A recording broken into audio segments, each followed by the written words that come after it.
Welcome to another edition of Len's Burning Bush. I am Len Harvey. Before I bring on my guest for the week, I want to talk about what's really burning my bush.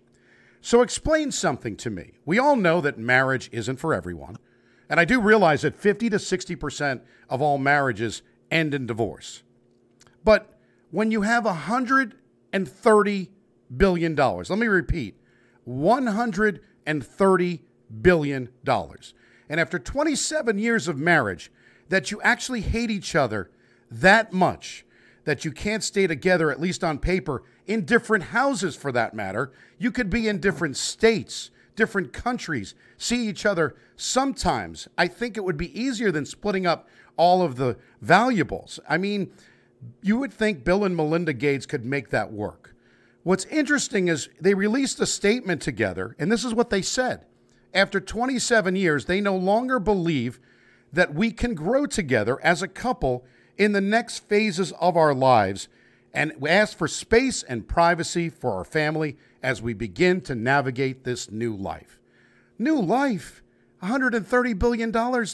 They could have just stayed together and maybe, saw the people. I mean, open marriage. What would have been better than having to spend the money that they're going to have to spend and all the lawyers and all the nonsense? This is the biggest divorce since, of course, the Bezos, right? Bill and Melinda Gates will have to divide that $130 billion fortune, including Da Vinci artworks, a fleet of cars, the jets, the mansions, Washington, Florida, California houses, and Wyoming. And why now after 27 years? I guess maybe the pandemic was too much. One side of the house was too much for them. It just doesn't make any sense. We always think the grass is greener on the other side, but we find out quickly it is not. I do wish them luck splitting that money, though, and I'm sure that, with that kind of money, people are lining up to say, hey, give me a call. Now, there's no truth to the rumor that Melinda Gates and Mackenzie Bezos are now looking to create a new combined company, Microzon. They're not going to make or sell anything. They're just going to meet every week to watch some pool boy count their money. With that being said, it's time to bring on my guest for the week. He is a longtime Cincinnati radio veteran. He is currently the program director of WUBE B105, as well as on air from 10 to 3 weekdays. Let's welcome Grover Collins to Len's Burning Bush. Hey, Grover. Thank you so much. Excited to be here to talk to you, buddy. Well, I appreciate you. And one of the things, as you know, we're both married for a long time. You're married to Holly Morgan for a long time. Holly has already reached out to Bill Gates and said, Bill, call me. But I said to her that you should be a trophy husband, I think, is what I think is going on. If Bill Gates responded to my wife, I would strongly encourage that relationship. I know you would, and that's what I was thinking about. Now, you've seen the movie Indecent Proposal, right? If they redid the movie now, $5 billion, not $1 million, right? It would be a $5 billion if it was Gates, right? I mean, come on. Well, if they redid the movie and they cast Holly and me, the movie would last about 10 minutes because Holly and I would not have a problem with it. We'd have a wink between each other, and we would both see each other on the side or whatever we had to do. It would be fine, and we'd be a lot richer. Absolutely, and I kind of find it interesting too. Melinda Gates and now Bezos, all this now. 27 years of marriage, and all of a sudden you decide, you know what? I don't like this anymore. Now, I understand the kid, when you have a family and you raise kids, you've done it, and then you look up and, you wake up and there she is. And then you go to bed there, it's like you try to figure out and you try to reinvent your relationship. But I think people are just kind of giving up now. I think there is a lot more probably going on there, and that was a very carefully scripted public message to the world about why they're getting divorced. Who knows what goes on behind closed doors? I mean, it's hell, Charlie Rich made a song about it. So. Yeah, exactly. I would think so. Now, you are, your radio career is spanned a lot. You're also a huge Rush fan, which I found out. Obviously, your T-shirt on your page gives that away. I have a friend that said, "Hey, I saw Grover at Rush concert. He loved it." So, what is you love Rush that much, right? I don't blame you. I fell in love with Rush. When I was in 7th grade. You got to remember when I was a little kid. My stepdad, who loves great music, he was literally at Woodstock, and so there was a lot of Stones, Jimi Hendrix, the band. I'm trying to think, Gordon Lightfoot, Jim Croce, that kind of music. But he kind of stopped being interested in new rock music. That was his jam. Okay, my mom liked top 40, so the only rock music I was ever exposed to, which whatever crossed over into pop world, like Foreigner's Cold as Ice. The only Pink Floyd I knew was Another Brick in the Wall. So I went over to a buddy's house to spend the night. I was in 7th grade. He had an older brother who was in high school, and he had 3 8-tracks that just rocked my world. One was AC/DC's Back in Black, Oh, never, yes. 1981. Cheap Trick at Budokan, Wow. and Rush Moving Pictures. And I heard Rush Moving Pictures, and I think it was YYZ and Red Barchetta, and obviously the whole album is perfect. It just, Len, it blew my friggin' mind. I had never heard music like this. I never heard drumming like this. It all just intricately was perfect musically for my ears, and that was it. That was the end of it. It's an interesting saying. You know, Geddy Lee is just tremendous. I mean, the Canadian, and he just is amazing. And they got recently in the last, I guess, 5-6 years. I don't know. Life has just kind of passed by pretty quickly, but they were in the Rock and Roll Hall of Fame, which is tremendous. To see 3 people in the band, right? Is that or only Geddy Lee, lead bass, Alex Lifeson guitar, and then Neil Peart, who was all percussion, and he was also the lyricist for the band. Wow. And you know, their music is just so good. I mean, there's a movie with Adam Sandler. You know, it's like you play a little Rush songs, they play some stuff, but you know, they are a great band, and I'm glad that you like them. You also, what's interesting, I was reading a little bit, you know, you and I know each other, but I did read a little bit about you as well. I love that you like all the movies that I like. Caddyshack would be one. You know, I should have yelled 2, you know. I love it. It's great hatted with, you know, would you get a bowl of soup with that, right? But it looks good on you though, right? That was that was actually the first rated R movie I ever saw. My parents took me to that for my birthday and brought me in, and I was just amazed at how funny it was. And then the part where Danny and Lacey Underall are having their tryst in the judge's house. Oh, and, yes.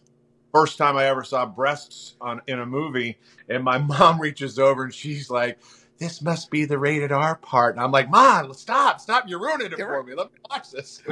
Gratuitous nudity was always a good thing. And you think about it, that was I mean, now you could find anything on the internet. That was like huge for us.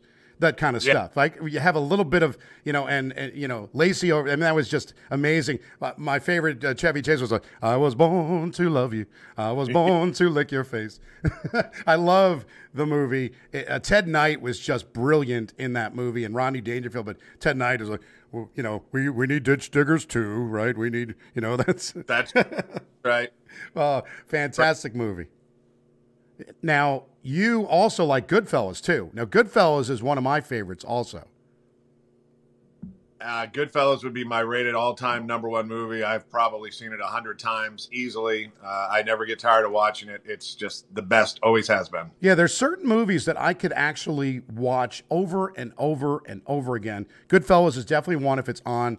For some reason, I am another one, White Man Can't Jump. It's like, I just don't know why that is. I just like, Billy, you're so stupid. It's infinity plus infinity. You know, it's a stupid movie, but I find that to be one I'll just turn on and I'll watch it. But Goodfellas is just amazing. You know, Joe Pesci, Robert De Niro. I mean, it's just, it's so well done. It's you know, and I know I like Godfather movies as well, but I actually think Goodfellas is just done better even than the Godfather. What are your thoughts of that? Do you like, you know, what would you rate? Would you rate Godfather above Goodfellas or?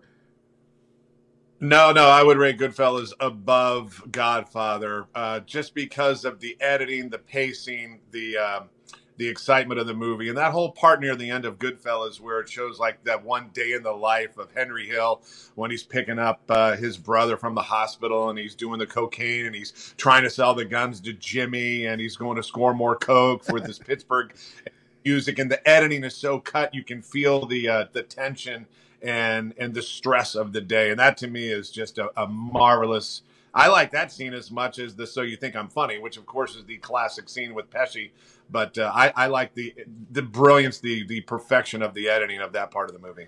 One of my favorite lines in that movie, and I agree with you on all of those scenes, but one of my favorite lines in that movie was business is bad, F you pay me, right? That's kind of we don't care that business is bad. F you pay me. I use that in every kind of day life where I say, I don't care. Business is bad. You got to pay me still, right? That's the way it works. Well, not only that, but I'll tell you what, as I raised my son, I did use the line after Henry gets pinched as a young kid. You know, the two greatest lessons of life is always keep your mouth shut and never rat on your friends. And there is some truth. That may be the mob, but there is some truth to that if you want to get far in this world. Oh, well, that's great. And so we've got good movie taste because, again, and getting back to, like, the gratuitous nudity, my first real, I remember the first rated R movie I saw was The End with Burt Reynolds and Dom DeLuise back in the 70s. And then 10 with Bo Derek was my all-time, that was like when I said, oh, wow, Bo Derek, that is fantastic. Bo Derek coming up water in 10 was a class. That's probably as classic as the Farrah Fawcett poster in the late 70s. I had that poster, and I will say doesn't surprise me. Oh, I know. Well, of course, you know me pretty well. That I would have that poster, and I felt that the Bo Derek thing was the original. They were real and they were spectacular, right? Is that kind of the first realm? Full disclosure, my favorite angel was not Farrah Fawcett. It was Jaclyn Smith. She would be on record first girlfriend. I absolutely knew I was a straight white man with Jaclyn Smith on Charlie's Angels. She was gorgeous. Yes, I would agree with you 100%. It's kind of like the Marianne. What was that? Sorry, you got cut out. I said she still is gorgeous. I follow her on Instagram. She's still fantastic. We should get her on the show. I think that would be a good thing. Hey, let me be a guest. Absolutely. You get those crushes. Like I find, it's kind of interesting. I follow Maureen McCormick on Instagram and Twitter. Marsha from the Brady Bunch, is always kind of a thing. And, she responds once in a while to me. I get all excited.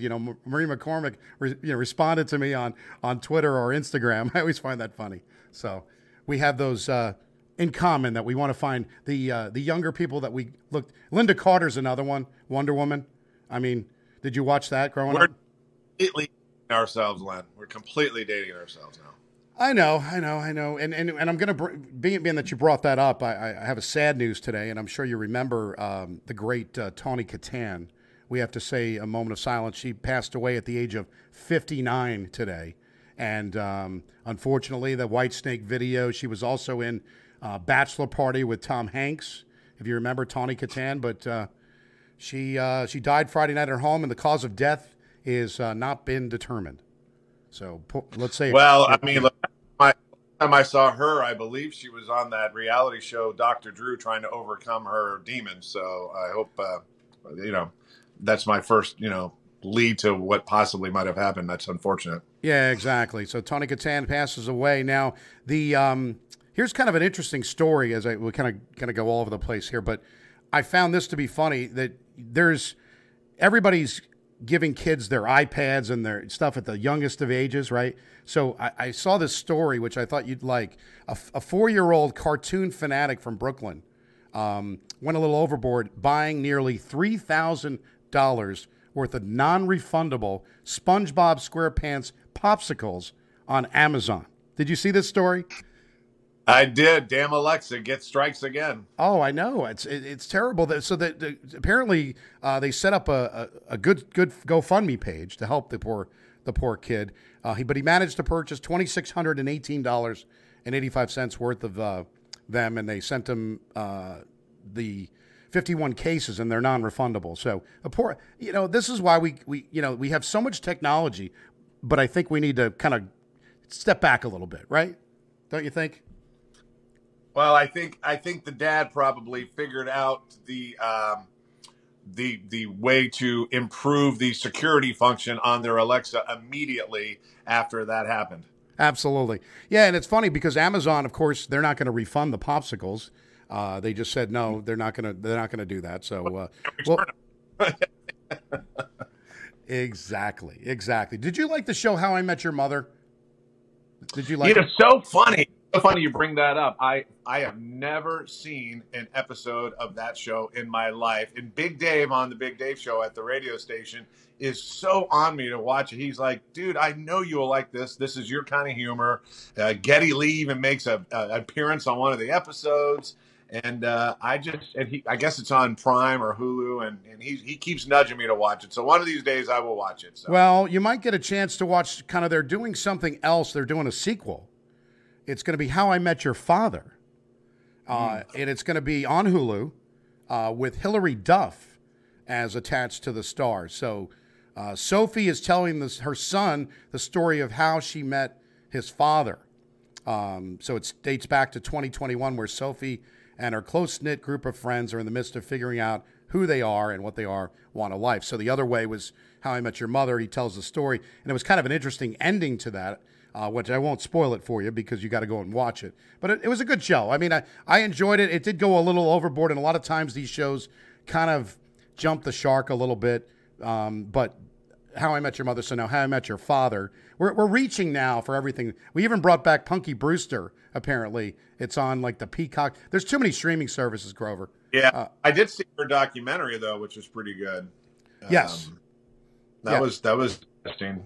And she was very wise beyond her years to think about video documenting her entire childhood, because we didn't have video cameras really until we were older, but that'd be kind of weird to go back and see all of this footage of yourself while you're as from an adult mind and looking at yourself, and God, I'd be rubbing my head a lot going, oh, Grove, how stupid and young and naive and immature and ignorant we were. I always say, if I could take my brain at 51 and go back to about 22, 23, I don't want to be in high school again. I don't want to be a teenager again. I don't want to go through that again. But my early 20s, man, that'd be awesome. I know, knowing what you know now, right? That's the way I always feel. Because brain go back to that body. Yeah, exactly. It's kind of an interesting thing. Now, you having two people in the radio business in your family, how does I mean, it's a good thing and a bad thing, right? You always have something, but how does that work? Because I know I talked to Cherie and Mike. I mean, they work together all the time.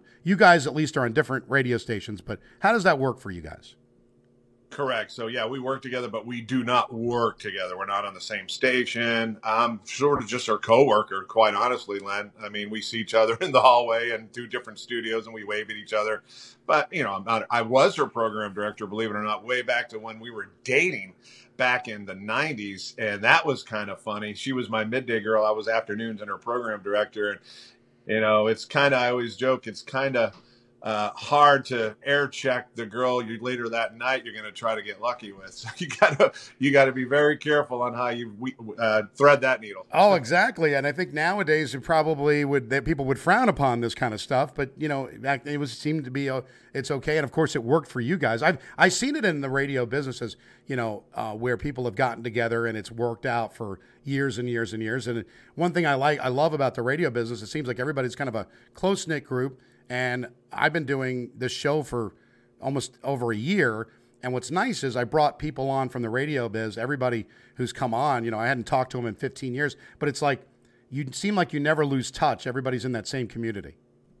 Well, Len, I attribute that to the fact that what we do in radio is, for me, it was a calling. Radio found me at a very young age. They found Holly. She was not in radio, didn't even know she was going to be in radio when they found her. But what we do is, there's not a lot of us that do it, especially now more than ever. So, anytime there's a wedding with a bunch of radio people, they always make sure to put us at the same table because we all know how to talk to each other. We talk weird stuff, but you see wrestlers marrying wrestlers, actors marrying actors. It's what we do is such a unique job that, the outside world or the normal people, they just don't understand. And, we know how to talk goofy, weird shop to each other. Exactly. And it's a lot of fun. I kind of, dabble still in the radio business. I do elder play-by-play and I obviously doing this. But I enjoyed doing, back in the day, I did traffic for you guys. I enjoyed that as well. It's just fun. I think what's great about it is the ability to kind of have a personality and have people listen. And it's always nice to be liked. Like if they like you, it's always good too. Yes. Well, that's another thing too. You're never going to have everybody always like everything you do or say. And, we've all worked with people that are, I guess for lack of a better word, try to be Switzerland. They get, Larry David's a prime example. Larry David of Curb Your Enthusiasm. He is one of the funniest human beings ever. I love that show. Watched every episode. But he's the kind of guy where 99 people could tell him how much they love him and one person could say he sucks. And that's the one guy that he'll think about all weekend and it'll ruin his weekend. And I've worked with people in radio that are like that too, where it's like, but you have to be able to say things and be sharing of yourself and stories that might piss some people off. But that's how they remember you, good or bad. So that's something that I've learned over the years. I'll admit I struggled with being able to do that on the radio in my 20s because you do want everyone to like you. But as you get older, you're like, whatever. Now I'm not really in a position on my show on B105 middays to really be in a position to say anything that's going to really tick someone off. I don't do a morning show, and nor does the B105 morning show that forum for that kind of content. But it is easier as you get older, and that's sort of what my Facebook and Instagram, those are my outlets to be able to be that way. Yeah, and I enjoy that. I follow you. I love Curb Your Enthusiasm, too. That was one of my favorites. I'm a Seinfeld fan, and I think Curb's even better. It's a R-rated version of Seinfeld, and just amazing, the episodes. I'll never forget the episode where it was, I'm trying to think, they were opening up the restaurant, and they had somebody with Tourette syndrome. And do you remember that episode? Oh, that was, yes.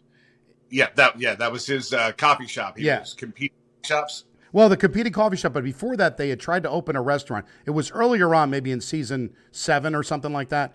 They had a chef that had Tourette syndrome. And he cursed.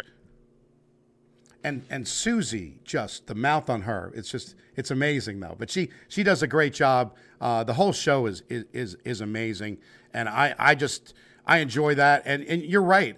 I think as you get older, you don't have to be liked as much. I mean, I do this. I think that people will like the show. If they don't, you know what? I'm going to still do it every week, regardless whether they like it or not. It's good for me. It's good therapy for me. That's kind of how I look at it.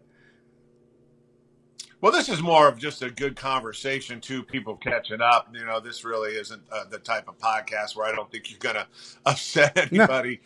No. We're not sitting here talking politics or religion or something like that. So, God, no, I learned a long time ago to keep my opinions to myself when it comes to religion and politics, because it's rough to start doing that. And I feel like there's no happy medium anymore. You just have to, it's either one way or the other. And if you say something or don't agree with something, it's almost like you're labeled. And I don't want to get involved in it at all. So we'll just do that. We'll talk about Kroger not giving up. Move. Programmer, that's a very smart move, Len. You got to. So let's talk about Kroger, and they're getting rid of the plastic bags. I think that's a good thing. What are your thoughts about that? We knew it was coming. The Big Dave Show did a lot of these virtual field trips because the kids couldn't go out, obviously, because of the pandemic. And one of the places they visited was Rumpke, and they talked about that. They talked about how they hate those friggin' bags because they jam up the machines, and there's so many people that are still uneducated that you cannot recycle Kroger bags. You can't recycle bags from any of those types of stores because they gum up the machines, and people don't know, and people think they're doing a good thing by recycling them. So listen, we grew up with paper bags when we were, and so we'll either go back to that, but I go to Costco 2-3 times a week, and I always keep a couple of the boxes in the back in my trunk. And so that was a trick I learned on Instagram on a Costco hack, is just always keep a couple of laundry baskets, whatever works. And then you go to Costco and you put everything, and then it makes it easier to bring in your whatever you bought and then put them back in your trunk. Same thing. I have no problem with, You'll be starting a YouTube channel with all this stuff, with all this knowledge that you've got. Watching Grover go to Costco. That'd be an episode right there. That might be a side hustle, because it's literally good, for better or worse. My Costco is literally off the exit I get off of to come home every day. So I was just there last night getting a pizza. But Len, you have to be disciplined. I went in last night and I just got a pizza. You don't walk in there. You have to have a game plan. You have to stick with the plan. Every time Holly goes, "Ooh, I'm going to go to Costco with you," I'm like, "Damn, I'm out." Guaranteed. Well, I know $200, $300. It's inevitable. You go in for pizza. I would have come home with $300-400 worth of stuff, and that's kind of the way you got to stay away. But if you're disciplined, look at that. The wise words of Grover Collins saying you got to be disciplined at Costco. I have been lured by the Costco lure of great prices, pairs of jeans on sale, or I'm a sucker for office supplies, and they'll have a great deal on a pack of Sharpies or whatever. And even my daughter, if she's with me, she goes, "Dad, you don't need them." I'm like, I know, but God, the price is so good. Yeah, what other store do I willingly pay money for to shop at? Well, I always like a good deal, and I have to give a little bit of credit because I kind of ripped a couple of weeks ago. I told the story of my car experience. I ordered a car on January 4th. It didn't come. It came in on March 16th. It was wrong. Then they reordered it, and I was like, they weren't getting back to me. I didn't think it was going to happen, and finally yesterday, the car came in. It finally came in, Grover. We picked it up last night, and I got, as Putty would say, the insider's deal. I finally got the insider's deal. Well, I'm glad you got your car because you see all the chip shortages and what all is going on right now. Absolutely, and I think that was part of it from the manufacturer. But, I gave them a hard time about the whole bad customer service. But at the end of the day, they finally made it right, and I feel like I can go back and I even ranted about the fact that I would never go back and I would go 30 miles out of the way and just give the finger on the way there. But I even told them, I said, I was thinking about that, but I said, you guys made it good. I said, I don't want to drive to Dry Ridge to pass the dealership. You know what I'm saying? So I am going to go back. So I have to give credit where credit is due. They actually did make good on the car, and we did get the car. So if anybody was paying attention to that, one thing that I'll bring up, and I don't know, of a late night TV fan, are you at all? Nowadays, well, by the time they all come on. However, if anything blows up or anybody did a spectacular job or whatever, that's the beauty of the internet. It's all on YouTube the next day. I mean, those hosts make more money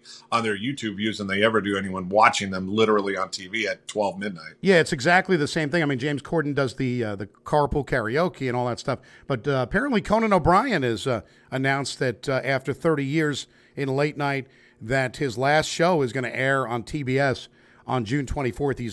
He's going to a new service, a new thing on HBO Max. So Conan O'Brien, I've never really been a big fan of Conan O'Brien. What are your thoughts on him? I will take Conan over Fallon. Fallon is my least favorite. I mean, it's like that laugh of his. He's just always. I can't. I honestly, Len, cannot watch Jimmy Fallon. But Conan, I'll agree with you. I guess my favorites would be, I guess Kimmel, when I see him. Corden's good, but I guess Kimmel, he's an old radio guy. He just he's my age. He's only a couple years older than me. So I guess Kimmel would be my favorite, but Fallon's my least favorite. Yeah, hands down. I would agree. The only thing I do like Fallon when he does, I don't know if you've ever seen this, but you need to YouTube it. It's Jimmy Fallon doing Neil Young with Bruce Springsteen, okay, also, and they sing Willow Smith's Whip My Hair Back and Forth. Whip My Hair Back and Forth, and they Okay. do. You have to watch that. Stories though, like I think Tracy Morgan, when he was on SNL with Fallon, I think Tracy Morgan used to really, and he wasn't alone, but he was willing to speak publicly of it. And if I'm wrong, I apologize, but I'm pretty sure I'm right on this. They used to get really pissed off at Fallon because they would say he would break character on SNL on purpose because it would get him more camera time, and that was his little subversive way. And he wasn't really having to break up, but he was doing it on purpose. So, if that's true, that's BS. That's but part of me doesn't surprise me that he would do that. I just don't like him, I guess. No, I think you're right. I think there's something about him that's kind of, odd. The whole late night, I was just talking with somebody yesterday about the whole late night. I mean, Johnny Carson was like must-see TV for everybody because, of course, you didn't have any other options. But I think Johnny just did it better. I don't think there's anybody. I always thought the only person that might be able to do kind of a Johnny Carson type show would have been Jerry Seinfeld, but I don't think he's ever going to want to do that. But that would have been the only one that I thought could replace, because even Leno wasn't as good as Carson. He was good, but right? No, Leno was not as good. I just started watching the CNN History of Late Night last week, and it showed a lot of Carson. It's going in chronological order from the beginning of it, and yeah, Carson was just a pro's pro. Yeah. Well, he also knew when he had a good guest to let them just be them, right?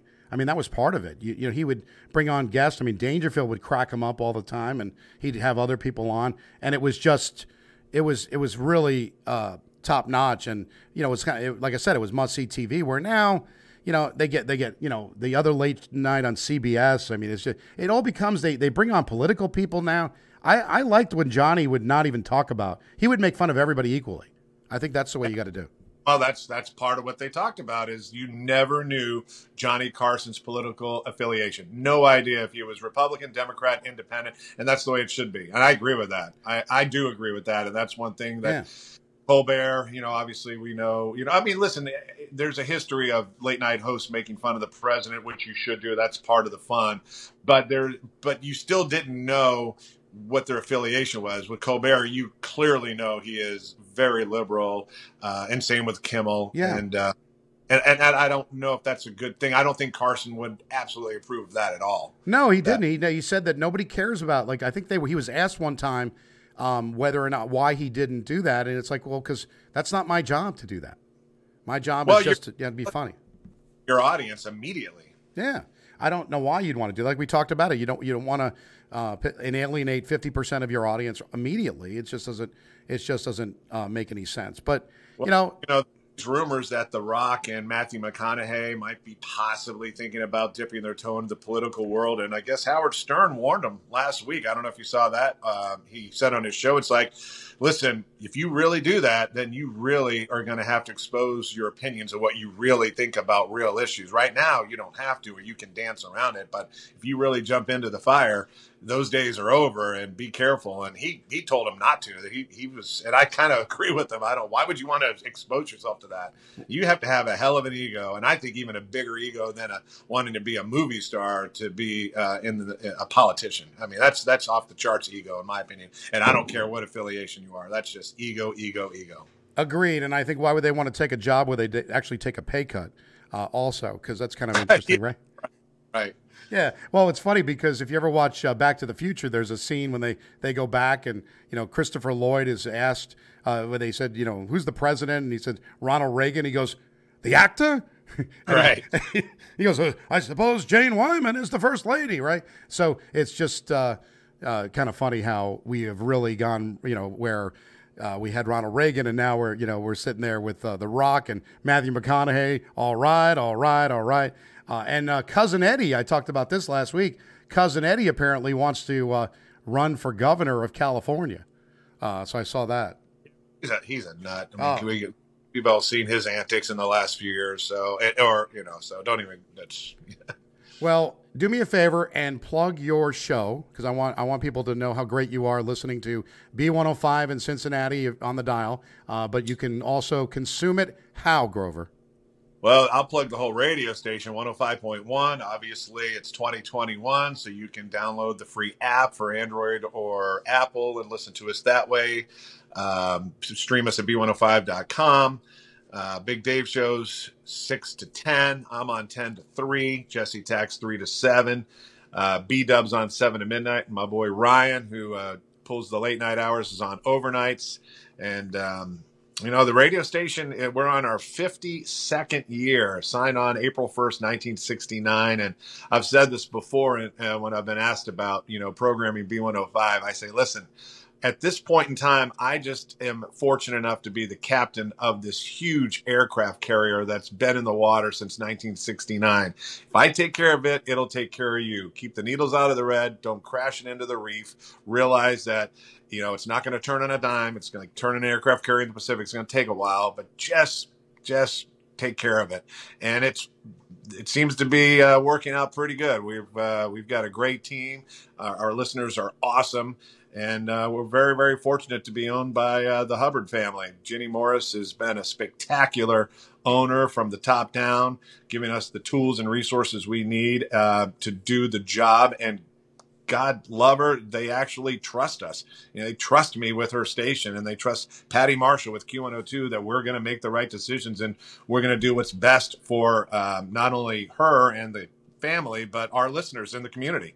And you can read between the lines what I'm about to say, but that is very, very rare in 2021. And there's a lot of companies and a lot of my friends in this industry that are not given the privilege to be able to do what I do the way I do it. And so I feel for them. I wish it was like the old days. It will never be like the old days again. But that being said, I don't take it for granted that I am working for a company and for a station that lets me still do what I have wanted to do since I was a little kid, and still get up every day and never wake up and go, damn, I got to go hang out at a radio station all day. This is going to be awful. So, well, that was wonderful. B105 was like the good times, great country, right? We have a different slogan now, I'm sure, but right. Cincinnati, new country now. Oh, okay. Well, it's all great regardless. It's been a pleasure to talk to you. Hopefully I will see you soon at Shorty's at some point again, because that's one of my favorite places. I always enjoy that, going there. But it's good to have you on, Grover. It's great to talk to you this morning. You can like Lens Burning Bush on Facebook at Lens Burning Bush. You can follow at Lens Burning Bush on Twitter. Even have a YouTube channel now. It's Len Harvey. You can search Lens Burning Bush on there. They've got all the episodes, or at least the most recent ones are starting to appear on there. On iTunes, Spotify, I'll say it again, Spotify. It's been one of those mornings. Google Play, Podbean, iHeartRadio. Tune in. You can ask Alexa to play Lens Burning Bush, and also now Pandora. We even got approved there. We've had listeners in the UK, all over the place. Again, Grover, I don't know why, but it just seems like it's working. Buddy, keep at it. You're doing a great job. We're all proud of you. Well, thanks, Grover. It's a pleasure, and let's keep in touch. And say hi to Patty Marshall for me. I heard you mention Q102 and Patty Marshall, so I remember her a while ago. So thank you, Grover Collins. I'm Len Harvey, back with another episode of Lens Burning Bush next week. So long.